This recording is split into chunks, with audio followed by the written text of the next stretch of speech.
to it. And in CX, they specifically said, quote, risk of successful attacks. Those 10 billion have definitely had some successful attacks, but those don't have a necessary impact that could escalate. And also they conceded in CX that investors and small business owners are governed by the EB4 and 5 visas.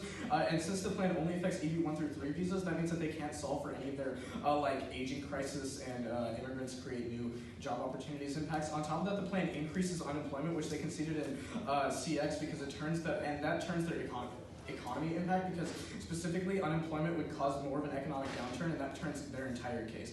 Their AF can be solved by our counterplan. Specifically, the counterplan incentivizes STEM growth without increasing immigration by rebuilding the industrial commons, which are concentrations of research institutions, skilled workers, and suppliers through 3 steps. The first one is encouraging regional collaboration between public and private and civic actors. The second is creating targeted institutional intermediaries that address market and coordination failures. And third is making incentive-based investments to support small and medium enterprises. Going back to the cross-examination, I made the argument of how, like, if immigrants come to America, then what's going to happen to all the people coming out of universities right now?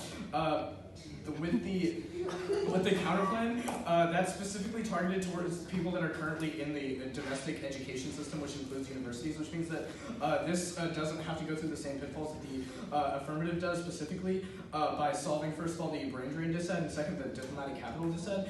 They conceded the diplomatic capital dissent, which means you can flow, or that impact goes through.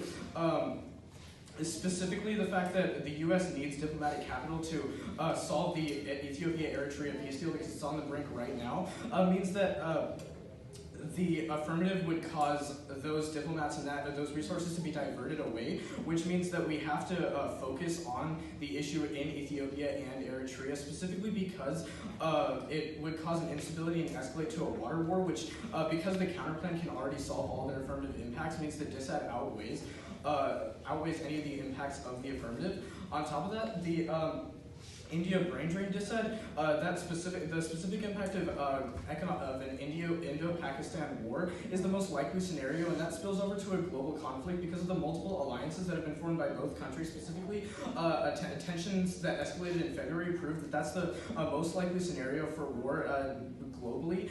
We've seen other examples like the SCS and even US, like Russia or China conflicts, but the history between India and Pakistan and the rising tensions in that area mean that that's going to be the most likely scenario for a global conflict. And on their arguments that India brain drain is going down now, the fact that the AF increases the amount of immigrants and that those immigrants would largely come from places like India means that it doesn't matter if they're people are currently going back to India. As soon as the U.S. increases its